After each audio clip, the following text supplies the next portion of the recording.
অর্জুন আর দিদিভাইয়ের ছোটবেলার ছবি মনে হচ্ছে। আপনিও তো আছেন এর মধ্যে। আর বাবা,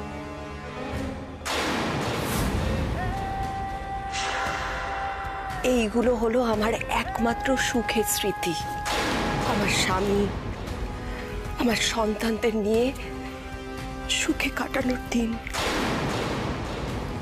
কিন্তু কিন্তু আমার এই সুখ, শান্তি, আনন্দ, আমার স্বামী, ভরা একটা সংসার, সবকিছু কে কেড়ে নিয়েছে জানো? তোমার বাবা আর তোমার ওই ফেমাস প্রেমিকের পরিবার।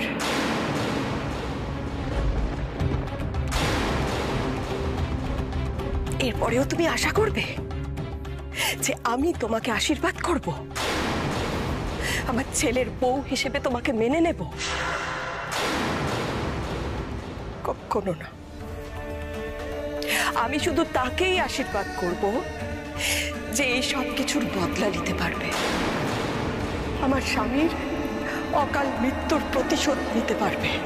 তাছাড়া আমি কাউকে কোনো দিন আশীর্বাদ করতে পারবো না। মা, আমি তো এই অনেক দিন ধরে আমি এই করব, আমি এই বদলা নেব, অনেক দিন ধরে তোর এই কথাগুলো শুনে আসছি। আর না, সত্যি যেদিন তুই এই কাজগুলো করতে পারবি সেদিন তুই আমার সামনে গলা তুলে কথা বলিস বাবুই। তার আগে না, তার আগে একদম। যদিও যার পাল্লায় পড়েছিস তাতে পারবি বলে তো মনে হয় না আমার। মা, আমি তো মা,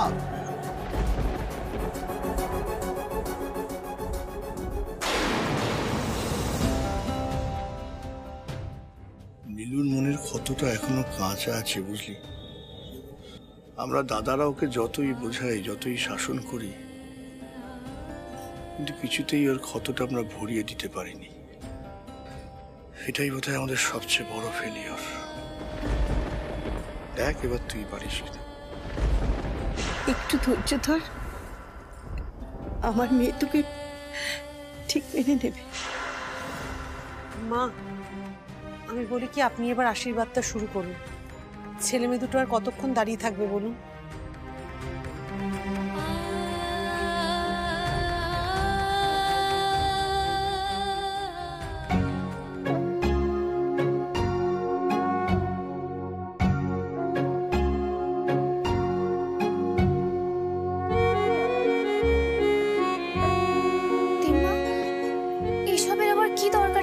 দিয়েছো আগে।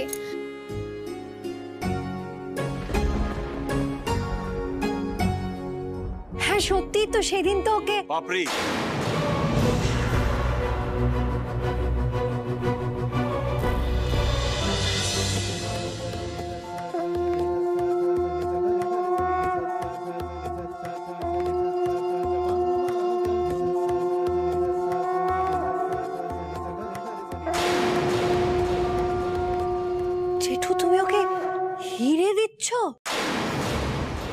একটা কথা আমি তোকে আগেও বলেছি, আবারও বলছি, মিলি আমাদের একমাত্র ভাগ্নে বোন।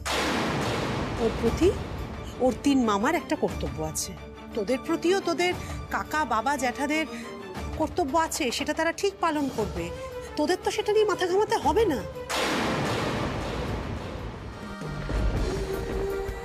কই দেখি, বা হাতটা দেখি।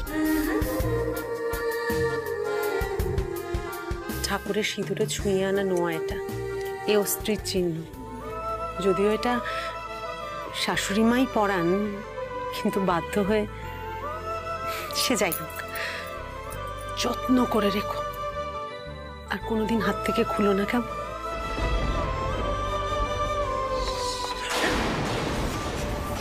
কি দিচ্ছ দেখা হবে? কতবার করে বললাম মেয়েটার জন্য কিছু কিনে, কিছুতেই কিনতে দিলে না। ঠিক আছে ঠিক আছে।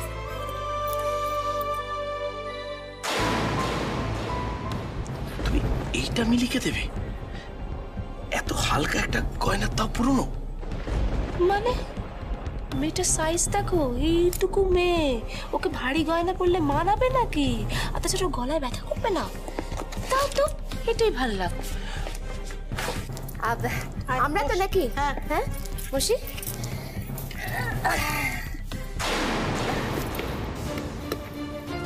ভালো থেকো।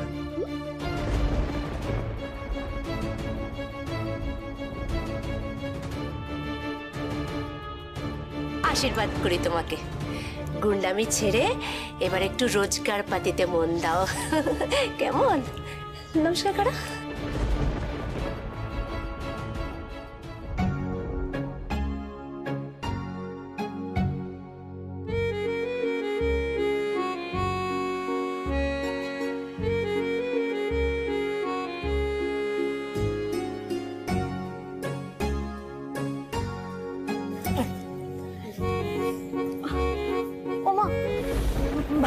ভাইয়ের বউয়ের আশীর্বাদ হচ্ছে তো, কিন্তু আমি কি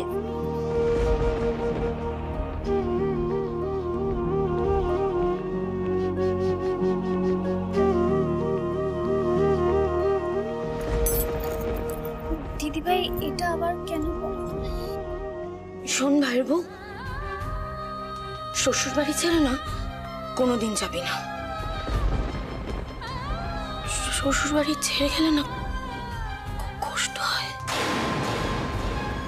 যদি কেউ বের করে দেয় তাও যাবি না, দাঁতে দাঁত চেপে পড়ে থাকবি, যাবি না, একদম যাবি না।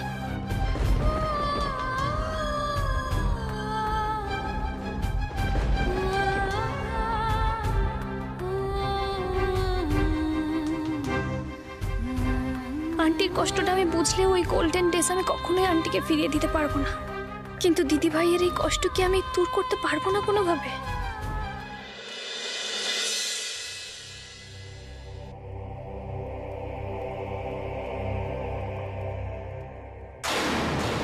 কি ব্যাপার? হ্যাঁ, এই বাড়িতে কি চাই? অনেক বেলা হয়েছে দাদা, কি জল খাবার খাবেন বলুন? তুমি আমার সাথে ইয়ার্কি মারছো? হ্যাঁ, ওই গুন্ডাটার বাড়িতে মিলির বিয়েতে বাসর ঘর, বাসি বিয়ে, আমার মেয়ে যা যা সর্বনাশ হওয়ার সবটা সেরে এখন এই বাড়িতে এসছো কেন? ও টাকা পয়সা দরকার বুঝি না, লোভে পড়ে এসছো। কত টাকা চাই তোমার? নাও। আপনি ভুল করছেন দাদা, আমি দেশেই চলে যেতে চেয়েছিলাম, মিলি আমাকে জোর করে এ বাড়িতে পাঠিয়েছে। যে মেয়েটার দিকে আপনি কোনোদিন ফিরেও তাকাননি, সেই মেয়েটা এখনো শ্বশুর বাড়িতে গিয়ে শুধু আপনার ভালো মন্দ নিয়ে ভেবে যাচ্ছে। দাদা, শুধুমাত্র একটিবার আপনি দয়া করে মিলির সামনে মিলির বাবা হয়ে গিয়ে দাঁড়ান। ও অপেক্ষা করে আছে বাবার জন্য, শুধু একবার দাদা।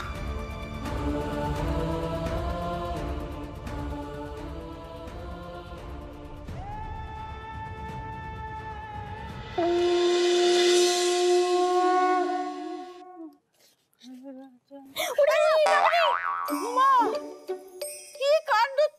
রাখবো কি রে, তুই এরকম গলা অব্দি ঘোমটা দিয়ে কেন ঘুরে যাচ্ছিস? পড়ে যাবি তো। তুমি তো বলেছিলে যে কাল রাত্রের দিন ঘোমটা দিয়ে থাকতে হয়, ওই জন্য আমি আর দেখে ঠিক করে দি। আরে দেখে ফেলবে তো সবাই, কি করছো? তোকে আমি কি বলেছিলাম? হ্যাঁ, তোকে বলেছিলাম আজ রাত্রে তোর বরের মুখ দেখতে নেই, আর বরেরও তোর মুখ দেখতে নেই। তো দাদু ভাই এলেই তুই একটু সতর্ক হয়ে যেতিস। ওইখানে গন্ডগোল হলে কিন্তু তোর শাশুড়ি তোকে দেবে। তবে দিম্মা, আমার শাশুড়ি কিন্তু খুব কিউট আর হালকা একটু জেলাসও। সাংঘাতিক! হ্যাঁ রে, তুই কি মেয়ে? হ্যাঁ, শাশুড়ির মায়ের সামনে তুই শাশুড়ির সম্পর্কে এই সমস্ত বলছিস? সত্যি আন্টি জেলাস, তুমি জানো না? আরে বাবা, জেলাস হয়েই তো বাড়িতে ফিরে এলো। শোনো, অর্জুন যখন আন্টিকে আনতে গিয়েছিল তখন তো আন্টি আসলো না। তারপর আমি আন্টিকে গিয়ে বললাম যে আন্টি, আপনি না খুব ভালো করেছেন, আপনি আশ্রমে চলে গিয়ে আমাকে আর অর্জুনকে অনেকটা স্পেস করে দিয়েছে। তারপর তুমি যদি দেখতে, তারপরে আমি এটাও বলেছি যে আপনি চলে আসায় তো আমি অর্জুনের মাথাটা খুব ইজিলি মুড়িয়ে খেতে পাচ্ছি। সেটা শুনে আন্টি জেলাস হয়ে গেল, তারপরেই দেখি বাড়িতে চলে এলো। কি সাংঘাতিক! হ্যাঁ হ্যাঁ রে মেয়ে, তোর পেটে পেটে এত। কি করব বলো, মা কাছে না থাকলে কতটা কষ্ট হয় সেটা আমি জানি। আর অর্জুন মুখে না বললেও না, ওকে দেখে আমি বুঝতে পারছিলাম যে ওর আন্টির জন্য খুব কষ্ট হচ্ছে। সারাক্ষণ কিরম মুখ বার করেছিল। যখন আশ্রম থেকে অর্জুন আন্টিকে আনতে যায়, আন্টি যখন ওকে ফিরিয়ে দেয়, তখন ওই গুন্ডা ছেলের চোখেও জল চলে এসেছিল, তুমি জানো। আমি তো বুঝতে পারছিলাম অর্জুনের কতটা কষ্ট হচ্ছে। আমার কাছে তো আমার মাকে রাখার উপায় নেই, চাইলেও মাকে পাবো, কিন্তু অর্জুনের কাছে তো আন্টি আছে বলো। তাই আমি চাই আমার কাছে আমার মা না থাকলেও অর্জুনের কাছে তার মা থাকুক সবসময়।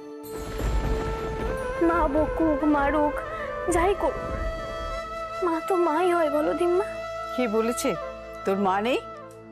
ছাদে যা, ছাদে গিয়ে আকাশে দেখবি সব থেকে উজ্জ্বল যে তারাটা, সেই তোর মা। ছাদে? ছাদে গেলেই মাকে দেখতে পাবো? সত্যি? বলছি তো হবে না, এক কথা তো মা দেখো, বিয়েতে কিন্তু পুরনো জামা পরে কাটিয়ে দিলাম, এবার বৌভাতে একটা নতুন জামা কিনে দাও প্লিজ প্লিজ। আমি যখন বলেছি হবে না তখন হবে না, কেন এক কথা বলছিস? না না, হবে তো নাই। এই মিনির জন্য তো কিছুই হবে না, সব টাকা তো ওর পেছনেই খরচা হয়ে যাচ্ছে। আমার জন্য তো নতুন ড্রেস আসবেই না। আরে না না, আরে তোমার আলমারি খুলে দেখলাম 100টার উপর শাড়ি আছে, এখন তুমি বলছো বৌভাতে পড়া কিছু নেই। আচ্ছা তো কি হয়েছে? আমার ব্যাস অর্জুনের বিয়েতে একটা বোমকাই চাই, ওটা তো নেই আলমারিতে, ওটাই চাই আমার। হ্যাঁ হ্যাঁ, ম্যাচিং ব্লাউজ করতে হবে না, তার সাথে ম্যাচিং জুয়েলারি। এক্ষুনি চলো মা, আসছি। বোমকাই দেখলে না আমার মাথা বমকে যাবে, আর তাই শাড়ি কিনতে গেলে আমাদের আড়ি হয়ে যাবে। এসব বাজে যুক্তি বন্ধ করবে তুমি। তুমি এক্ষুনি আমার সাথে শাড়ি কিনতে যাবে, চলো। দেখেছো দেখেছো, আমাকেও নতুন শাড়ি কিনে দেবে। আমাকে একটা নতুন জামা কিনে দাও, আমি বৌভাতে পরবো। মা প্লিজ দেখো হার্ট, প্লিজ কিনে দাও না।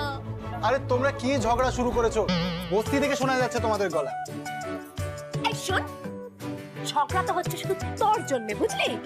আমার যখন দাদার বৌভাত হয়েছিল না, তখন দাদা আমাদের বাড়ির সকলের জন্য নতুন জামা কাপড় কিনে দিয়েছিল, বুঝেছিস? আচ্ছা আমার দাদা কথা ছাড়, যখন আমাদের বৌভাত হয়েছিল তখন তোর মনে নেই ছোট মামাই তো তোদের সকলের জন্য নতুন নতুন জামা কাপড় কিনে দিল? হ্যাঁ, এবার কার বৌভাত? তোর। আরে তুই কিনে দিবি? ওহ না, তুই তো কিনে দিবি না, কারণ তুই তো ঘরে সেপুনের মাছ চালাবি, তাই না? না মানে এইরকম বিলাসিতা করা। মামি, তুমি সবসময় ওকে ওভাবে কেন বলো গো? ওর কাছে টাকা থাকলে কি ও তোমাদেরকে কিনে দিত না? আগের দিনও বলছিলে যে পেঁয়াজি খাওয়াবার পয়সাই নেই, ফিশ ফ্রাই কি খাওয়াবে। আজকেও আবার এরম করে বলছো। তুমি বলো, এইভাবে কাউকে সবসময় বললে তার খারাপ লাগবে না? বাবা, বৌভাতই হলো না, এখন থেকেই বরের জন্য ওকালতি শুরু? হ্যাঁ দেখো দেখো, এই মিলিকে দেখে শেখো। 18 বছর বিয়ে হয়ে গেল, এখনো বরের বিপক্ষে সাক্ষী দিয়ে গেল। আচ্ছা এবার অশান্তি বন্ধ করলে ভালো হয়, আমি দেখছি কি করা যায়। দাঁড়া দাঁড়া, তুই আবার কি দেখবি শুনি? আমি বেঁচে আছি না? আচ্ছা তোদের সবার জন্য জামা কাপড় কিনতে কত টাকা লাগবে আমি নিয়ে আসছি। মা মা আপনি প্লিজ ওদের কিভাবে প্রশ্রয় দেবেন না।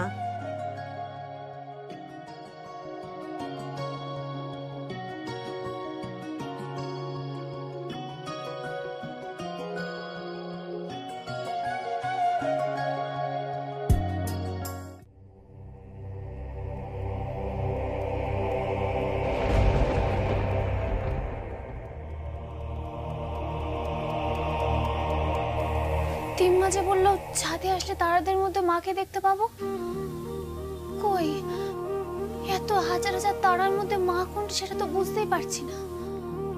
তুই কোথায় মা?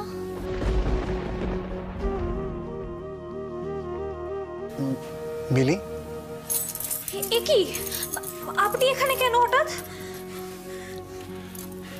আমিও তো তোমাকে সেম জিনিসটাই জিজ্ঞাসা করতে পারি যে তুমি এখানে কি করছো। আমি ছাদে এসেছি মাকে খুঁজতে। ছাদে এসেছো মাকে খুব?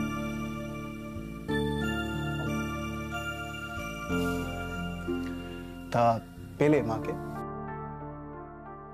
না, এই হাজার হাজার তারার মধ্যে মা যে কোথায় লুকিয়ে বসে আছে, খুঁজেই পাচ্ছি না মাকে।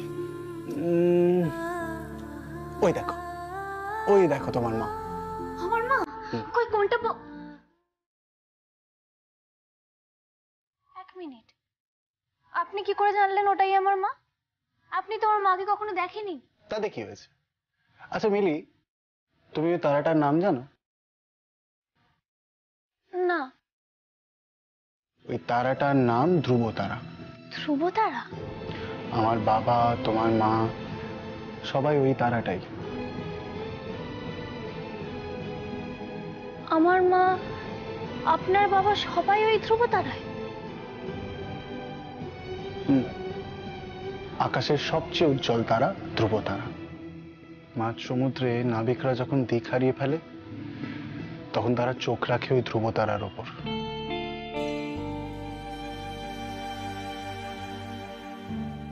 এই ধ্রুব তারাই তাদের পথ চিনিয়ে ঘরে ফেরায়।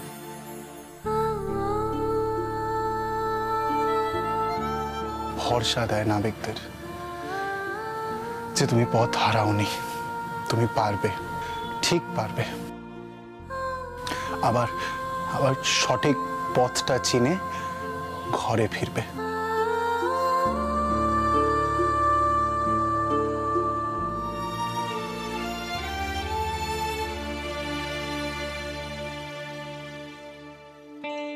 আমার কি মনে হয় বলো তো মিলি, আমার মনে হয় আমি ওই ধ্রুব তারার মধ্যে আমার বাবার গলাটা শুনতে পাই। অনেক হতাশা কষ্টের মধ্যে শুনতে পাই বাবা বলছে, অর্জুন হাল ছাড়িস না, তোকে এগিয়ে যেতেই হবে। অর্জুন, মিলি তুমিও ঠিক খুঁজে পাবে তোমার মাকে। তাকাও ওদিকে, তাকাও ওই আকাশের দিকে, ওই ধ্রুব তারার দিকে।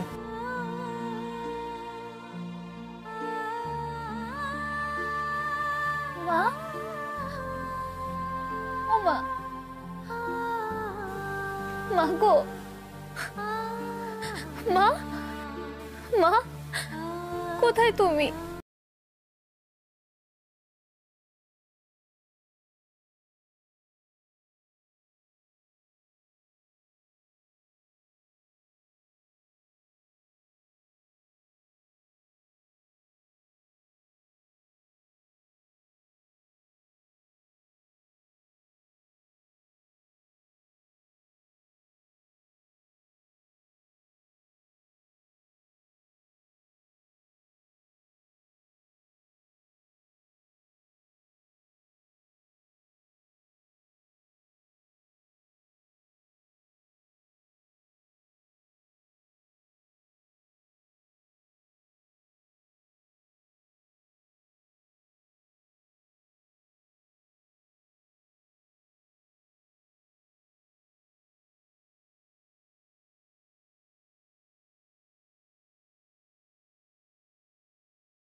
এত দুঃখ, এত কষ্ট কি সহজভাবে ব্যক্ত করতে পারে?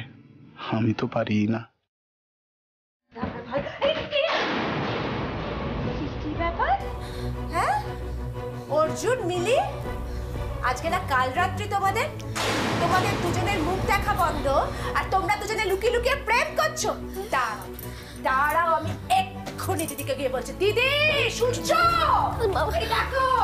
ও দিদি, আরে বাবা, আরে কি হয়েছে? আরে কি হয়নি সেটা জিজ্ঞেস করো।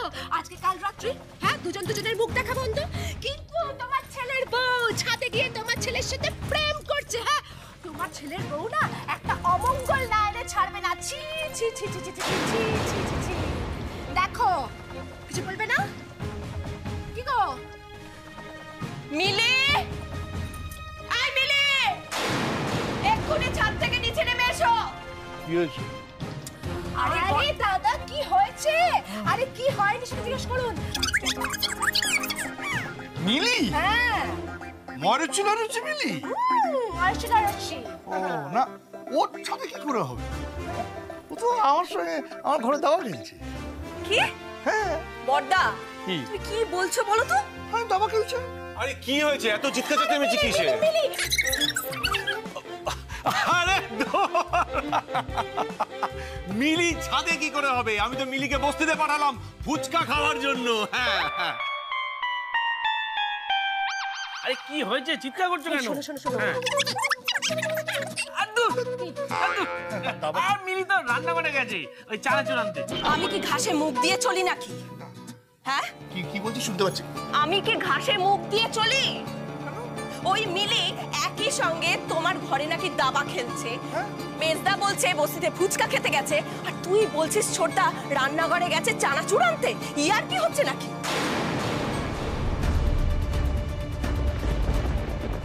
আমি ছাদে অর্জুনের সাথে দেখা করতে যাইনি। তাহলে কি তারা গুনতে গেছিলে ছাদে? হ্যাঁ, মানে আমি ছাদে তারাদের মাঝখানে মাকে খুঁজতে গেছিলাম।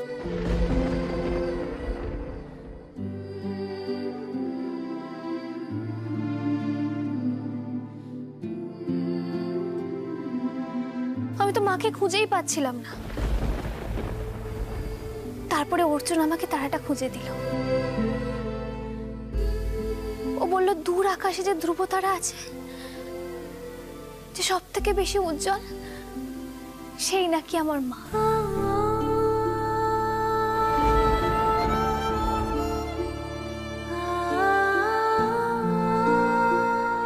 আমার সেই নাকি ওর বাবা, যারা আমাদেরকে পথ দেখায়। তারা সবাই নাকি দূর আকাশে ধ্রুবতারা হয়ে থাকে।